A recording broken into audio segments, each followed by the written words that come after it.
The city of Ashvale had a serious problem. Not the crime rate. Not the mutant gangs. Not even the fact that downtown got set on fire at least twice a week. No.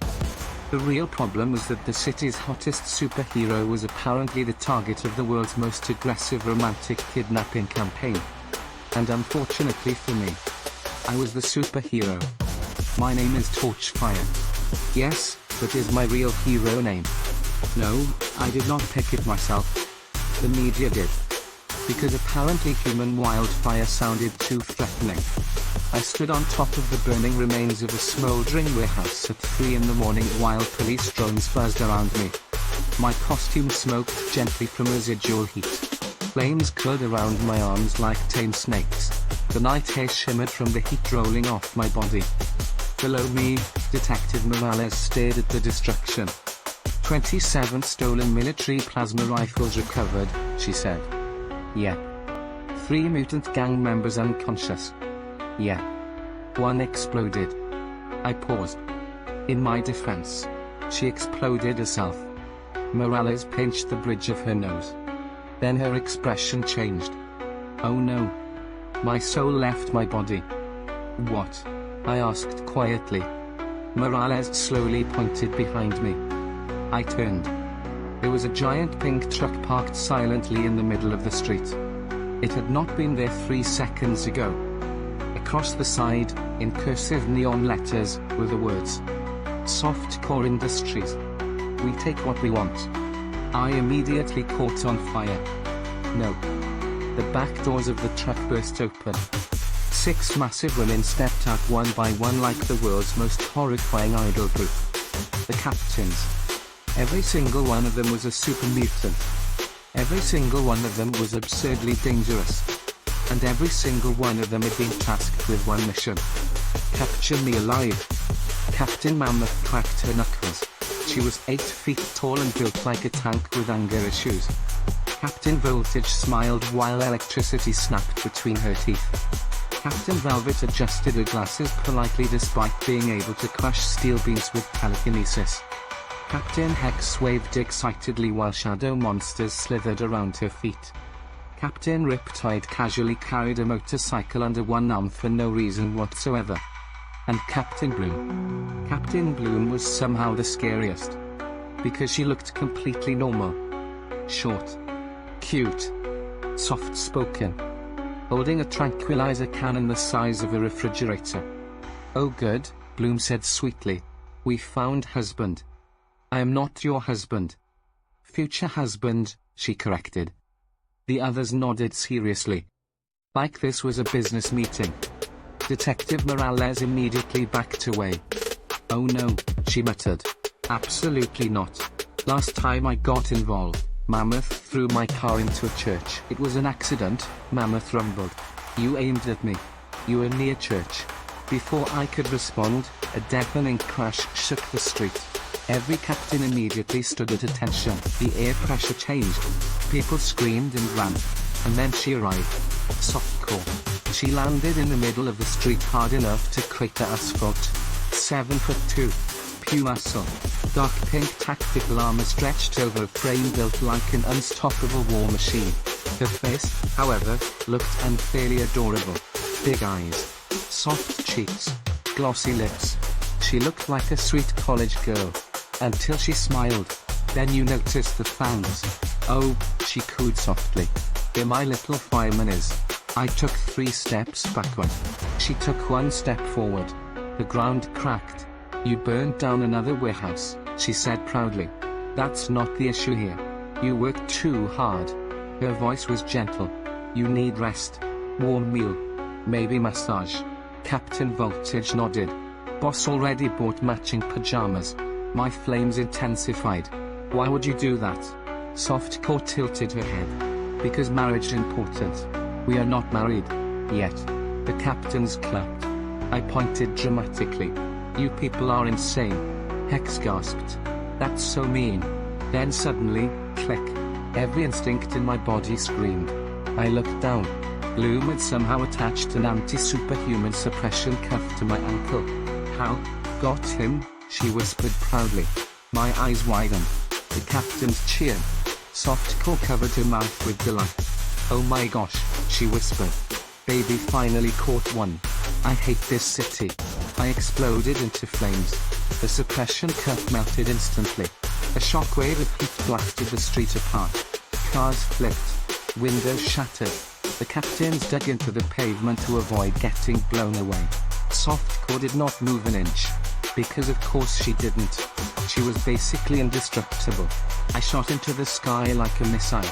"You'll never take me alive." Softcore watched me vanish into the clouds. Then she sighed dreamily. "So handsome." Mammoth checked her clipboard. "So same plan tomorrow?" Softcore nodded. "Yes. What if he escapes city?" Softcore smiled. The smile of a woman who could bench press a tank and punch helicopters out of the sky. "He won't." Meanwhile, several miles away, I crashed through the roof of my apartment building window at Mach 2. I rolled across the floor groaning. Everything hurt. My phone buzzed. I stared at it suspiciously. Unknown number. I answered carefully. "Hello?" Softcore's soft voice came through the speaker. "You forget lunchbox in truck." There was a long pause. "What?" "We made lunch for you." Another pause. "You made me lunch?" "Yes." "Why?" "Because you skipped breakfast." I didn't know how to process that. Then her voice became terrifyingly sweet. "Also, we know where you live." The line disconnected. I stared into space. Then slowly looked toward my kitchen. Sitting on my counter was a pink lunchbox with little fire decals on it. I screamed into a pillow for 10 straight minutes. The hideout was perfect. Hidden beneath an abandoned geothermal station 300 feet underground, shielded by old military-grade heat bafflers and enough reinforced concrete to survive a small apocalypse. Nobody knew about it. Nobody. Not the government. Not the hero unions. Not the gangs. Not even Detective Morales. Especially not Softcore. I sat in front of a dozen security monitors wearing sweatpants and eating canned ravioli straight from the container while the city skyline flickered across the screens. Peace. Actual peace. No mutant ambushes. No giant women kicking through walls yelling "husband acquired." No pink trucks. No tranquilizer missiles. I almost cried. "This is good," I whispered to myself. Then my emergency hero communicator buzzed. I answered carefully. "This is Torchfire." A panicked voice answered. "They took Thunder Punch." I blinked. What? Cut to a live helicopter feed over downtown Asheville. Thunder Punch, one of the strongest heroes in the state, was currently trapped inside a giant pink hamster ball rolling down Main Street. Citizens filmed everything on their phones. The news anchor sounded emotionally exhausted. Softcore's organization has now abducted its third superhero this week.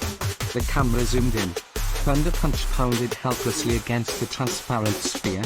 "This isn't even about me," he screamed. The camera cut again.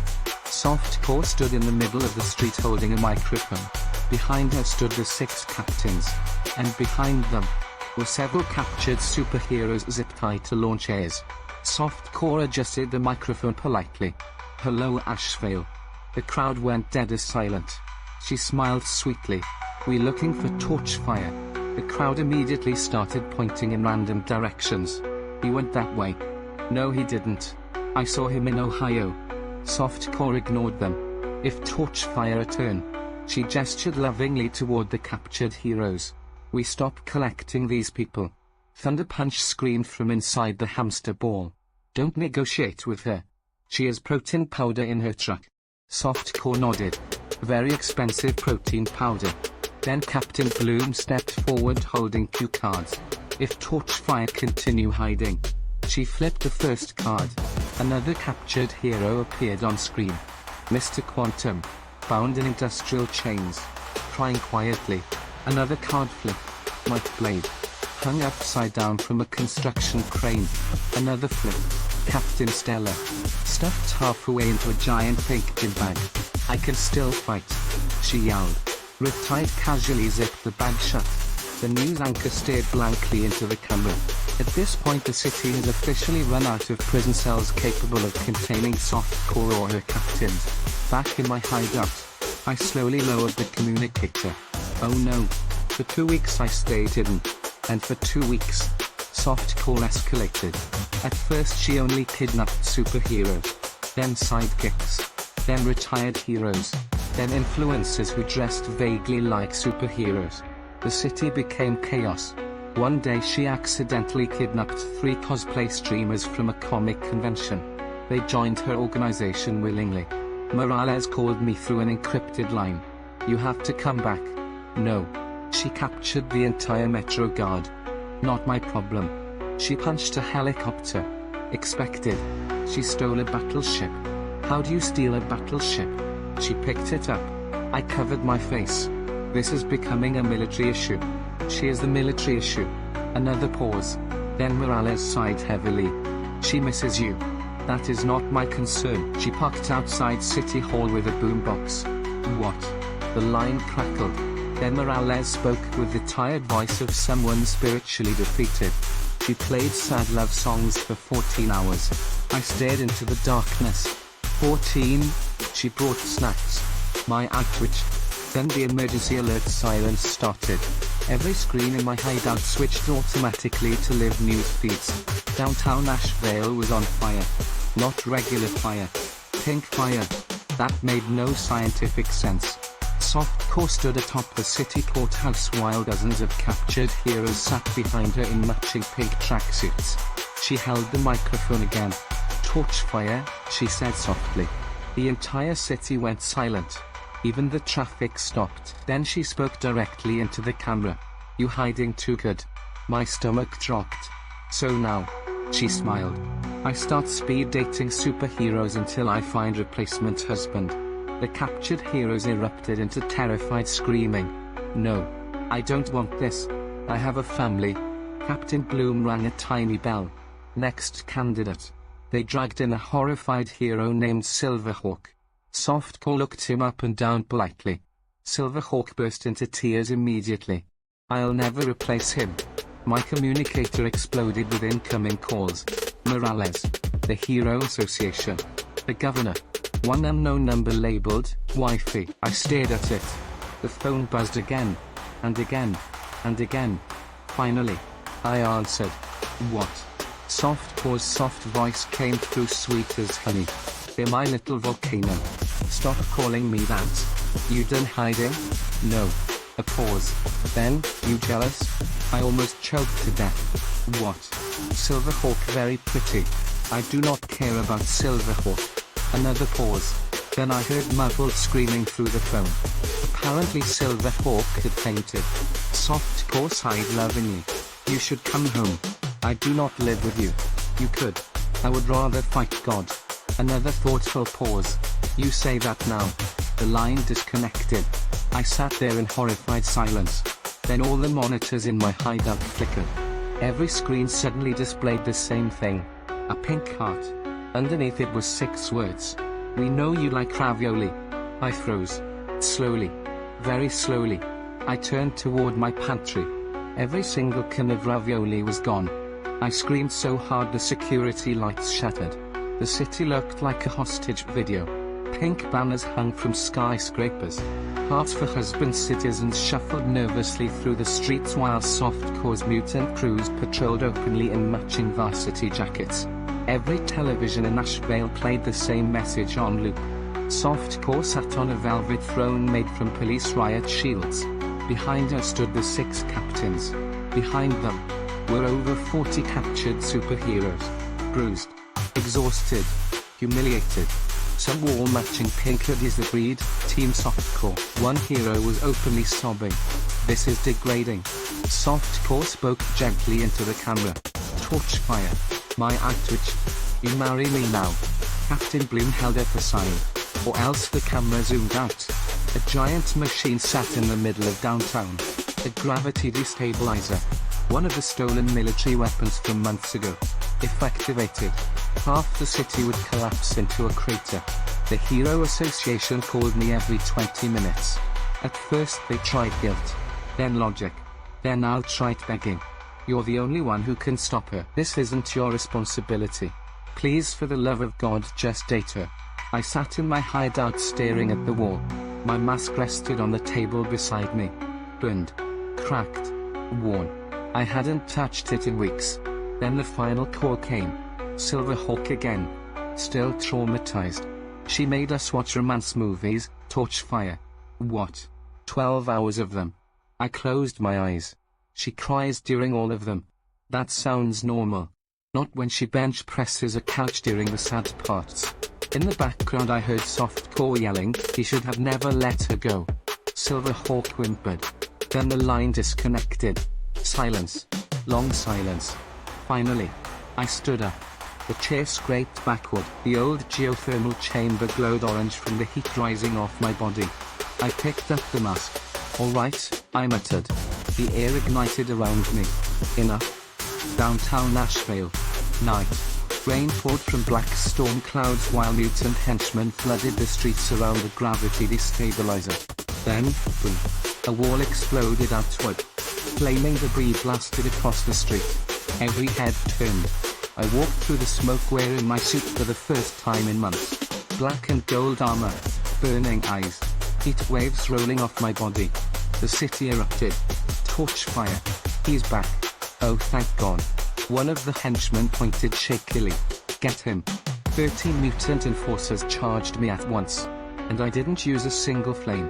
The first one swung a steel pipe. I slipped the attack and punched her square in the stomach hard enough to lift her off the ground. Wham. Second attacker. Elbow to the jaw. Third. Spinning kick. Fourth and fifth thrust together. I grabbed both by the faces and slammed them into each other like cymbals. Clang. The crowd lost their minds. Citizens filmed from apartment windows. Police officers openly cheered. One guy started commentating like a sports announcer. Ooh, that girl got folded. I moved through the crowd like a walking disaster. No powers. No fire. Just fists. Years of combat training. Years of surviving assassination attempts by mutant muscle women. Honestly, I was in phenomenal shape because of softcore. Henchmen flew across streets, through windows, into parked cars. One tried to tackle me from behind. I caught her without looking and powerbombed her through a hot dog stand. My business. The vendor screamed. Sorry. Another swung a sledgehammer. I headbutted her unconscious. Then finally, silence. 30 henchmen covered the streets groaning in agony. Steam rose from my body. I rolled my shoulders. All right. Then came the slow clapping. Captain Velvet stood atop a wrecked police cruiser. The other captains emerged beside her. Mammoth cracked her neck. Voltage grinned wildly. Hex sat atop a shadow beast eating popcorn. Riptide bounced excitedly in place. Bloom adjusted her glasses calmly. Velvet sighed dramatically. You know. She smiled. Boss is gonna be so happy you came back. Every captain dropped into combat stances simultaneously. The air itself became tense. I exhaled slowly. Fire finally ignited around my fists. Orange flames spiraled upward into the rain. Water hissed into steam before touching me. The captains grinned. Because unlike the henchmen, these women were monsters. And somewhere above us, on top of the city courthouse, Softcore watched from her throne, resting her chin in her hands, kicking her feet excitedly. He wore the good suit. Rain hammered the ruined street. Steam rolled off my body in thick waves while the 6 captains spread out around me. The civilians watching from windows and rooftops collectively realized something horrifying. This wasn't a superhero fight anymore. This was workplace violence. And I was the employee of the month. Captain Mammoth charged first. Because of course she did. 8 feet of mutant muscle thundered toward me like a freight train wearing combat boots. Most people made the mistake of trying to overpower Mammoth. I already knew better. Mammoth had terrible balance whenever she committed her full weight forward. Softcore trained her for intimidation, not agility. I waited. Waited. Waited. Then sidestepped at the last possible second. Mammoth's eyes widened. Okra. She slammed shoulder first into a parked armored truck. Boom.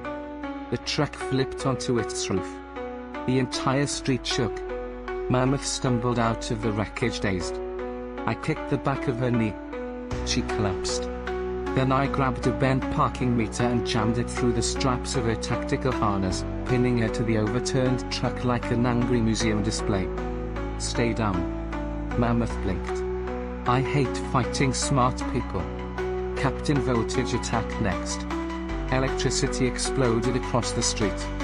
Blue lightning ripped through the rainstorm toward me. People screamed. Cars detonated. I sighed. Voltage always forgot one thing. Fire bends it. Hot air distorts movement. I superheated the atmosphere around me. The lightning curved wildly off target. Voltage's smile vanished. Oh, that's cheating. It's physics. I launched forward. She fired another blast. I slid underneath it and punched her directly in the stomach. Not hard enough to kill her. Just hard enough for every electrical muscle impulse in her body to malfunction at once. Voltage collapsed, twitching. Bluetooth disconnected. She groaned. Captain Hex hissed. Shadow monsters burst from the pavement. Nightmare creatures with glowing eyes and razor teeth lunged toward me from every direction. The crowd panicked. I didn't. Hex's shadows relied on fear responses.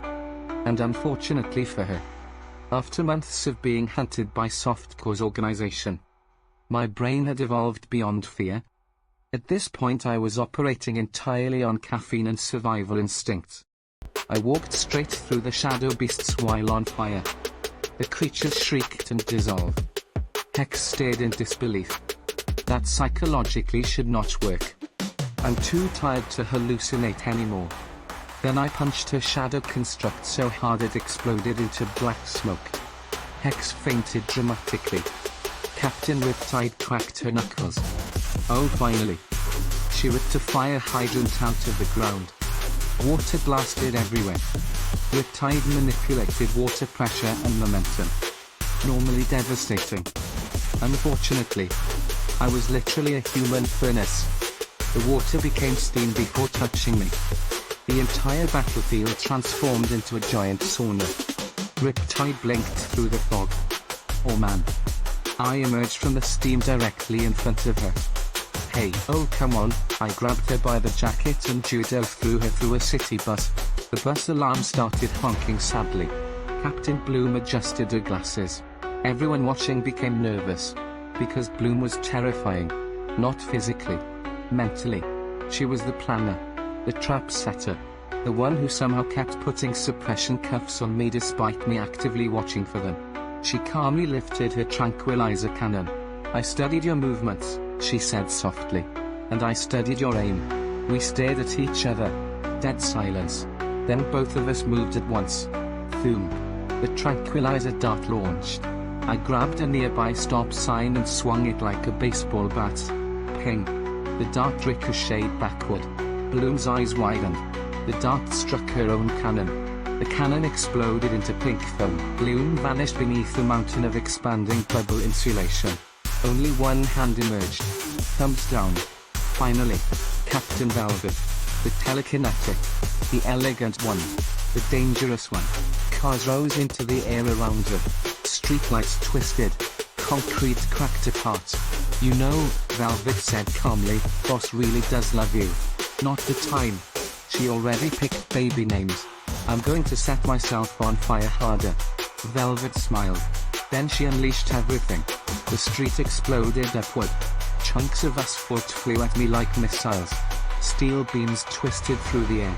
Entire vehicles launched toward my head. I ignited fully. Flames erupted around my body like a solar flare. I became a comet ripping through the storm. One by one I smashed through the debris. Car. Beam. Concrete. War. Then I reached her. Velvet's eyes widened. Oh. I grabbed her telekinetic focus bracelets. Heat surged through my hands. The metal overheated instantly. Velvet lost concentration. Everything crashed down around us. Then I flicked her forehead. She collapsed unconscious immediately. The city went silent. All 6 captains defeated. The citizens erupted into cheers loud enough to shake windows. Police sirens screamed in the distance. heroes watching from captivity lost their minds. He did it. Torchfire is him. Please save us before she gets weird again. I stood alone in the middle of the destroyed street, breathing heavily. Steam rolled off my suit. My fists smoked. And slowly, very slowly, I looked upward. Softcore still sat atop the courthouse throne, watching me, smiling softly. Not angry, not upset. If anything, she looked more in love than ever. "Oh no," I whispered. Then she stood up. The courthouse trembled underneath her sheer weight and strength. The gravity destabilizer hummed ominously behind her. Softcore stretched casually, cracking the air. Then she smiled down at me with glowing eyes. My turn. Rain poured across the city in silver sheets. The 6 captains lay scattered across the ruined street behind me, groaning in defeat while fires burned across downtown Asheville. The city held its breath. She stepped down from the courthouse slowly. Each footstep cracked stone. Not because she was heavy. Because her body was simply that powerful. Her pink eyes stayed locked on me the entire time. No jokes now. No playful teasing. Just obsession. Raw and terrifying. The captured heroes behind her watched nervously from their restraints. Softcore finally stopped a few feet away from me. Rain hissed into steam against my body. "You should marry me," she said softly. I didn't answer. "If you marry me," she gestured toward the city, "I won't destroy this place." Still nothing. Her expression tightened slightly. "Why you run from me?" I stared at her silently. That somehow frustrated her more than insults ever had. The pavement cracked beneath her feet. "You will love me," she snapped. Her soft voice somehow made it scarier. "Or I beat love into you." The crowd watching from windows collectively whispered, "Oh no." But instead of fighting, I nodded once, then calmly walked parallel to her. Not toward, not away, just beside her. Softcore frowned in confusion and turned to follow me with her eyes. Then I finally spoke. "What makes you think I don't love you?" Everything stopped. The rain. The crowd. The heroes. Even Softcore herself. "What?" I kept walking slowly. "You studied me." She blinked. "You know where I live." The hero hostages behind her quietly looked at each other. "You know what I eat." A faint metallic clicking echoed behind her. Tiny movements. Barely noticeable. The restraints on the heroes were beginning to loosen. My telekinetic bracelets glowed faintly beneath my gloves. Softcore didn't notice. She was too focused on me. "You know my routines." Another click. Silverhawk quietly slipped one hand free. "You know what coffee I buy." Another restraint unlocked. "You know my hideouts." Captain Stella's eyes widened as her chains loosened. "You know how I fight." Softcore looked almost nervous now, like her brain couldn't process the conversation. Then I looked directly into her eyes. "Have you really not learned how to gain my love and affection?" That hit her harder than any punch I had thrown her way. Softcore actually took a small step backward. The city watched in stunned silence. Because apparently nobody had ever emotionally counterattacked Softcore before. The giant mutant villainess looked genuinely confused. "I'm not as smart as you," she admitted quietly. For the first time since I'd met her, she sounded uncertain, almost small, despite being able to fold tanks in half. The captains slowly lifted their heads from the wreckage behind me, watching with horrified fascination. "Boss. Getting." Feelings comboed, Voltage whispered. Mammoth nodded weakly. "He's hitting critical damage." Softcore looked down slightly. "Then tell me." Behind her, the final restraints unlocked. Every hostage hero quietly slipped free. I smiled faintly. "You don't have to be as smart as me." Softcore looked up again. The rain shimmered around us. Then I pointed down the street.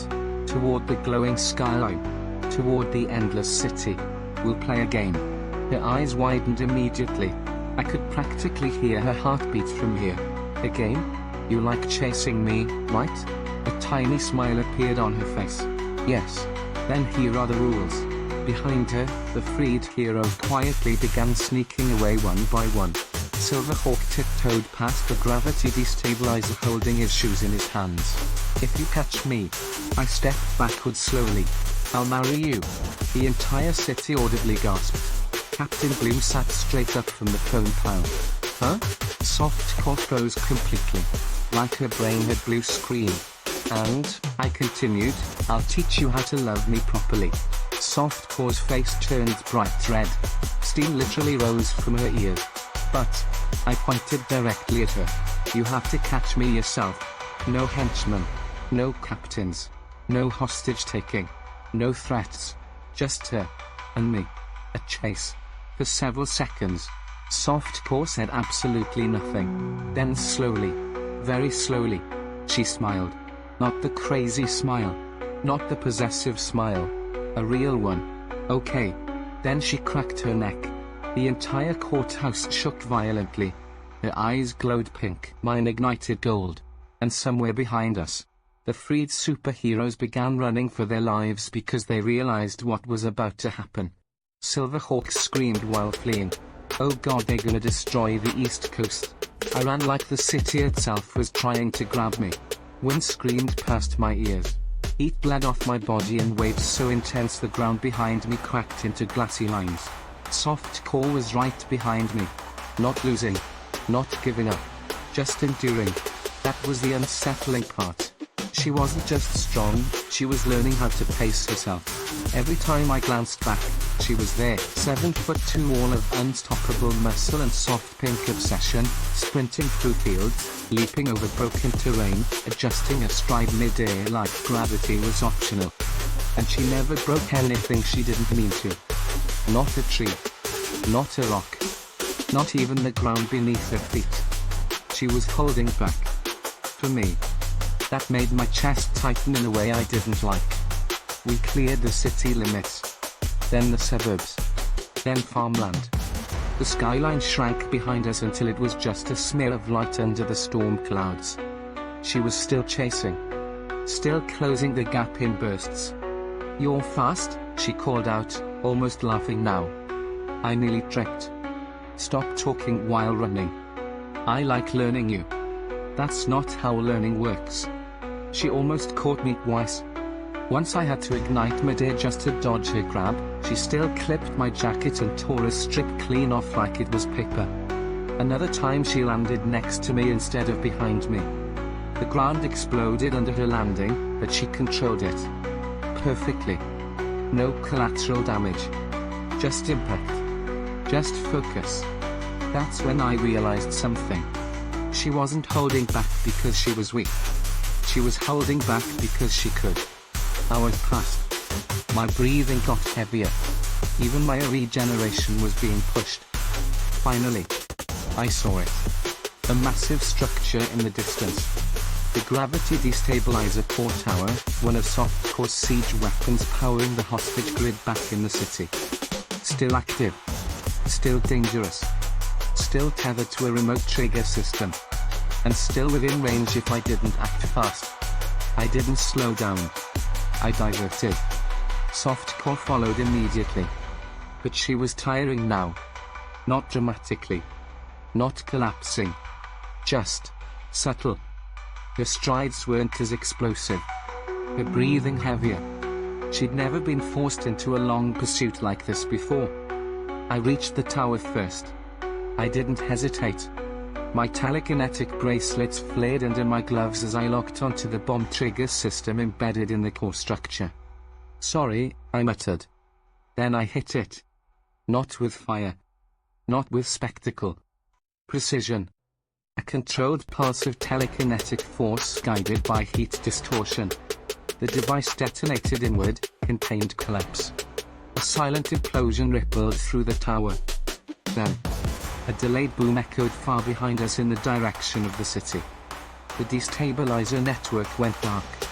No more hostage grid. No more collapse threat. Just falling ash and a collapsing weapon system dying quietly in the distance. I exhaled. That's done.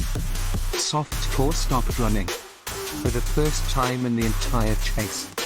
She just stood there. Chest rising and falling. Flame hitting her shoulders. She looked toward the city's fading glow. Then down at her hands. I cannot catch you, she said softly. The words weren't angry.